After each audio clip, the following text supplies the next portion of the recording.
साथियों नमस्कार, स्वागत है आप सभी का इस वीडियो में। साथियों इसके पहले वाले वीडियो में हमने जितने भी शिक्षा से रिलेटेड पहल या पोर्टल है उसके बारे में डिटेल नॉलेज लिए थे। उसका हम इस वीडियो में इंपॉर्टेंट एमसीक्यूज देखने वाले हैं। चलिए बिना देर के स्टार्ट करते हैं। पहला क्वेश्चन है, पीएम ई विद्या योजना की शुरुआत किस वर्ष किया गया? ऑप्शन ए है 2018, ऑप्शन बी है 2019, ऑप्शन सी है 2020 और ऑप्शन डी है 2021। निश्चित रूप से आप इसके पहले वाले वीडियो देखे होंगे तो आप जान गए होंगे कि इसका उत्तर ऑप्शन सी है 2020। 17 मई 2020 को पीएम ई विद्या योजना की शुरुआत किया गया। याद रखिएगा 17 मई 2020। इसका राइट आंसर हो जाएगा आपका ऑप्शन सी। चलिए नेक्स्ट प्रश्न देखते हैं। केंद्रीय बजट 2022-23 में one class one TV channel कार्यक्रम को 12 टीवी चैनलों से बढ़ाकर कितने टीवी चैनल की घोषणा की गई? इसका उत्तर हो जाएगा ऑप्शन डी, 200 टीवी चैनल बढ़ाया गया था, डीटीएच चैनल। इसके बारे में भी हम डिटेल में देखे थे इसके पहले वाले वीडियो। उसका डिटेल वीडियो देखना है तो निश्चित रूप से पहले आप उसको देखकर आइए, फिर इसको आप प्रैक्टिस के रूप में सॉल्व कीजिएगा। चलिए नेक्स्ट प्रश्न देखते हैं। पीएम ई विद्या योजना के तहत नेत्रहीन और बधिर दिव्यांग छात्रों के लिए विकसित किए गए विशेष ई कंटेंट का क्या नाम है? ऑप्शन ए है सांकेतिक विद्या, ऑप्शन बी है सुगम्य भारत डिजिटल, ऑप्शन सी है digital accessible information system, Daisy जिसे शॉर्ट में कहा गया है। यही इसका राइट आंसर है साथियों, digital accessible information system, Daisy short में। ऑप्शन सी इसका राइट आंसर है। चलिए नेक्स्ट प्रश्न देखते हैं। स्कूली शिक्षा के लिए one nation one digital platform के रूप में कौन सा पोर्टल काम करता है जो पीएम ई विद्या का भी एक हिस्सा है? स्वयं, दीक्षा, स्वयं प्रभा, निष्ठा। तो one nation one digital platform के रूप में पोर्टल बनाया गया है जो पीएम ई विद्या का भी हिस्सा है। वो है आपका स्कूली शिक्षा के लिए है दीक्षा। ऑप्शन बी इसका राइट आंसर हो जाएगा। इसके पहले डिटेल पूरा देख चुके हैं। नेक्स्ट है, पीएम ई विद्या योजना के तहत छात्रों, शिक्षकों और परिवारों के मानसिक स्वास्थ्य और भावनात्मक कल्याण के लिए शुरू की गई मनोवैज्ञानिक सहायता पहल का नाम क्या है? मनोदर्पण, मनोबल, ई सहानुभूति, विद्या किरण। तो ये है इसका उत्तर ऑप्शन ए, मनोदर्पण। नेक्स्ट प्रश्न देखते हैं। स्वयं का पूर्ण रूप फुल फॉर्म क्या है? तो हमने इसके पहले वाले वीडियो में देखे थे।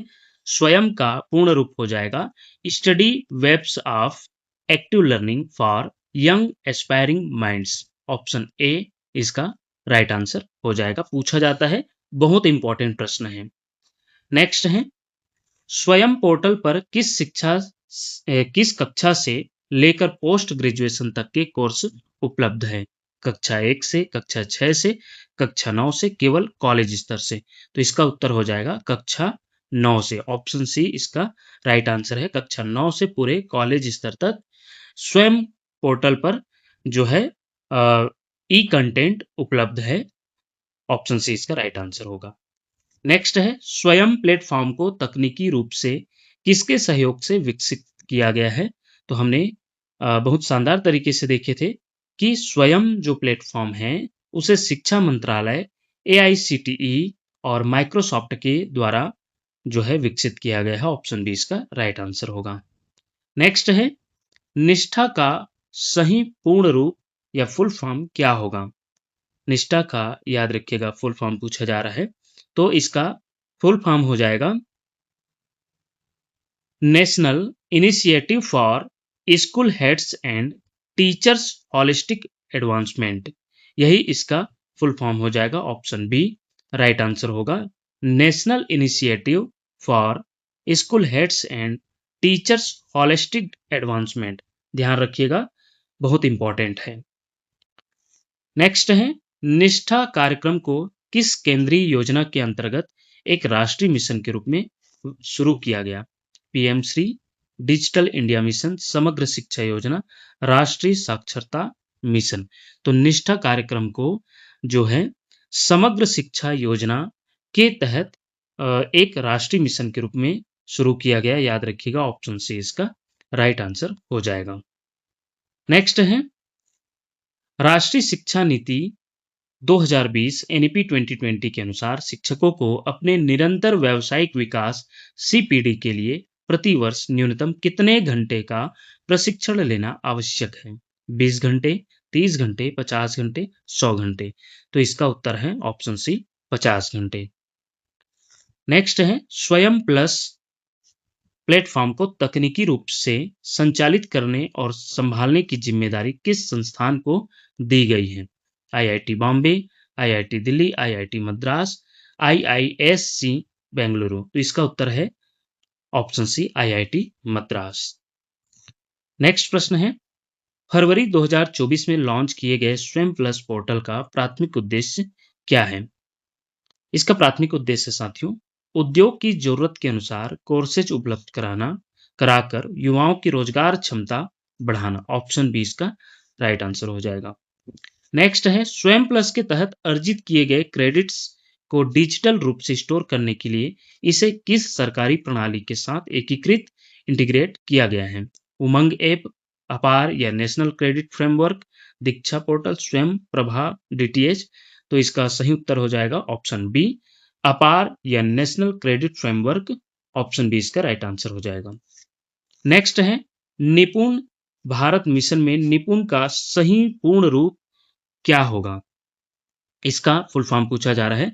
तो निपुण का भी फुल फॉर्म पूछा जाता है। इसका उत्तर हो जाएगा national initiative for proficiency in reading with understanding and numeracy. इन सभी का हम फुल फॉर्म और पूरा नॉलेज डिटेल में नॉलेज इसके पहले वाले वीडियो में देखे थे। निश्चित रूप से आप नहीं देखे होंगे तो हम एक बार फिर से कहते हैं, आप उसको जरूर देख के आएंगे तो आपको और जल्दी से उत्तर देते बनेगा और ज्यादा अच्छे से समझ आएगा। चलिए नेक्स्ट प्रश्न देखेंगे। निपुण भारत मिशन के तहत किस कक्षा तक के बच्चों में बुनियादी साक्षरता और संख्यात्मकता एफएलएन का लक्ष्य प्राप्त करना अनिवार्य किया गया है? तो इसका उत्तर है कक्षा 3 के अंत तक। याद रखिएगा। और यदि उम्र में पूछा जाता है तो 3 से 9 वर्ष तक। याद रखिएगा 3 से 9 वर्ष तक। ऑप्शन बी इसका राइट आंसर होगा। नेक्स्ट है निपुण भारत मिशन मुख्य रूप से किस आयु वर्ग के बच्चों की सीखने की जरूरतों को पूरा करता है? तो 3 से 9 वर्ष अभी देखे हैं। ऑप्शन बी इसका राइट आंसर होगा।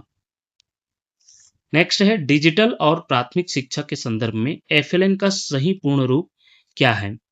Formal learning and numbers, foundational literacy and numeracy, functional literacy and network, fundamental learning and nations. तो इसका उत्तर है foundational literacy and numeracy. Option B इसका राइट आंसर होगा। नेक्स्ट है राष्ट्रीय शिक्षा नीति एनईपी 2020 के अनुसार प्राथमिक स्तर पर किस कक्षा तक बुनियादी साक्षरता और संख्यात्मकता एफएलएन प्राप्त करना इस मिशन का सर्वोच्च लक्ष्य है? तो इसका उत्तर है ऑप्शन बी कक्षा 3 तक। नेक्स्ट है राष्ट्रीय शिक्षा नीति एनईपी 2020 के अनुसार एफएलएन के लक्ष्यों को प्राप्त करने की समय सीमा क्या तय की गई है? तो इसका उत्तर है ऑप्शन बी 2026-27। ये पूछा जाता है, बहुत इंपॉर्टेंट है। नेक्स्ट प्रश्न देखते हैं। एबीसी आईडी में कुल कितने अंकों का एक विशिष्ट कोड होता है? तो 10 अंक, 12 अंक, 14 अंक, 16 अंक। तो ये है उत्तर आपका 12 अंक। नेक्स्ट है भारत में अकादमिक बैंक ऑफ क्रेडिट, जिसे एकेडमिक बैंक ऑफ क्रेडिट भी कहते हैं, योजना को आधिकारिक तौर पर कब लॉन्च किया गया? जुलाई 2020, जनवरी 2021, जुलाई 2021, मार्च 2022। इसका उत्तर हो जाएगा जुलाई 2021। आइए इसके बारे में देखते हैं। यह योजना प्रधानमंत्री द्वारा राष्ट्रीय शिक्षा नीति 2020 की पहली वर्षगांठ के अवसर पर जुलाई 2021 में लॉन्च की गई थी। नेक्स्ट है एबीसी आईडी को डिजिटल रूप से सुरक्षित रखने और बनाने के लिए किस सरकारी प्लेटफॉर्म का उपयोग किया जाता है? उमंग, डिजीलॉकर, भीम, स्वयं। तो इसका उत्तर हो जाएगा डिजीलॉकर। ऑप्शन बी इसका राइट आंसर है। नेक्स्ट प्रश्न देखते हैं। अकादमिक बैंक ऑफ क्रेडिट एबीसी की स्थापना किस संस्था द्वारा की गई है? तो इसका उत्तर है ऑप्शन बी, विश्वविद्यालय अनुदान आयोग यूजीसी। ऑप्शन बी इसका राइट आंसर होगा। नेक्स्ट प्रश्न है, राष्ट्रीय शिक्षा नीति एनईपी 2020 के तहत एबीसी छात्रों को कौन सी विशेष सुविधा प्रदान करता है? एबीसी जो है छात्रों को कौन सी सुविधा प्रदान करता है पूछा गया है, जो एकेडमिक बैंक ऑफ क्रेडिट है। तो ऑप्शन ए है multiple entry and multiple exit. Option B है केवल ऑनलाइन पढ़ाई की अनिवार्यता। ऑप्शन सी बिना परीक्षा पास किए डिग्री देना। और ऑप्शन डी है मुफ्त लैपटॉप का वितरण। तो इसका उत्तर हो जाएगा ऑप्शन ए, मल्टीपल एंट्री और मल्टीपल एग्जिट्स। ऑप्शन ए इसका राइट आंसर होगा। नेक्स्ट है, वर्तमान में एबीसी आईडी को किस अन्य नए नाम या विशिष्ट पहचानकर्ता से एकीकृत किया जा रहा है? अपार ID, pan card, ABC smart card, UDISE code. तो वर्तमान में एबीसी आईडी को जो है अन्य नाम या विशिष्ट पहचानकर्ता से एकीकृत किया जा रहा है, लिंक किया जा रहा है, तो वो है अपार आईडी। ऑप्शन ए इसका राइट आंसर होगा। अपार आईडी का फुल फॉर्म पूछा जाता है तो याद रखिएगा, automated permanent academic account registry को one nation one student ID के रूप में जाना जाता है, जो एबीसी के साथ मिलकर काम करती है। नेक्स्ट है, स्कूली छात्रों के लिए अपार आईडी का निर्माण प्राथमिक रूप से किस सरकारी डेटाबेस पोर्टल के माध्यम से किया जाता है? तो इसका उत्तर है यूडाइस प्लस। आप सभी जानते होंगे, यदि स्कूली शिक्षा से जुड़े होंगे तो बच्चों का अपार आईडी जो है यूडाइस प्लस में जो है आधार कार्ड वेरिफिकेशन के माध्यम से बनाया जाता है। ऑप्शन सी इसका राइट आंसर होगा। यूडाइस का फुल फॉर्म पूछा जाता है यूडाइस प्लस का, तो इसे भी याद रखिएगा, unified district information system for education plus. UDISE plus का ये फुल फॉर्म है, बहुत इंपॉर्टेंट है। सिस्टम पर उपलब्ध छात्र के स्थायी शिक्षा संख्या, जो पेन नंबर होता है, जिसे परमानेंट एजुकेशन नंबर भी कहते हैं, और आधार विवरण का उपयोग करके यह आईडी जनरेट की जाती है। नेक्स्ट है, अपार आईडी के निर्माण और सत्यापन के लिए कौन सा राष्ट्रीय पहचान पत्र अनिवार्य रूप से लिंक होना आवश्यक है? Voter ID, Aadhaar card, PAN card, ration card. तो इसका उत्तर हो जाएगा option B, Aadhaar card. Option B इसका राइट आंसर होगा। नेक्स्ट प्रश्न है, अपार आईडी कार्ड की वैधता की समयावधि कितनी होती है? केवल स्कूली शिक्षा पूरी होने तक, केवल कॉलेज की पढ़ाई पूरी होने तक, 10 वर्ष, आजीवन। इसका उत्तर हो जाएगा आजीवन, लाइफ टाइम होती है। ऑप्शन डी इसका राइट आंसर होगा। ये देख सकते हैं, यह एक लाइफ लॉन्ग एकेडमिक आइडेंटिटी है जो स्कूली शिक्षा से लेकर उच्च शिक्षा और करियर के दौरान भी स्थायी रूप से वैध रहती है। नेक्स्ट प्रश्न है, अपार आईडी का छात्रों को मिलने वाला सबसे प्राथमिक लाभ क्या है? ऑप्शन ए है, इसके द्वारा हर महीने मुफ्त छात्रवृत्ति मिलती है। बी है, एक स्कूल या संस्थान से दूसरे संस्थान में स्थानांतरण और क्रेडिट का ट्रांसफर बेहद आसान हो जाता है। ऑप्शन सी है, इससे बिना परीक्षा दिए अगली कक्षा में प्रवेश मिल जाता है। ऑप्शन डी है, यह सीधे सरकारी नौकरी की गारंटी देता है। तो इसका राइट आंसर होगा ऑप्शन बी, एक स्कूल या संस्थान से दूसरे संस्थान में स्थानांतरण और क्रेडिट का ट्रांसफर बेहद आसान हो जाता है, और ऑप्शन बी इसका राइट आंसर होगा। नेक्स्ट प्रश्न है, अपार आईडी और ABC ID academic bank of credits के बीच क्या संबंध है? ऑप्शन ए है, दोनों का एक दूसरे से कोई संबंध नहीं है। ऑप्शन बी है, अपार आईडी छात्र की स्थायी डिजिटल पहचान है जिसके जरिए अर्जित शैक्षणिक क्रेडिट सीधे एबीसी पोर्टल में स्टोर होते हैं। सी है, एबीसी आईडी केवल ऑनलाइन छात्रों के लिए है और अपार केवल ऑफलाइन छात्रों के लिए। ऑप्शन डी है, अपार आईडी भविष्य में एबीसी आईडी को पूरी तरह से समाप्त कर देगी।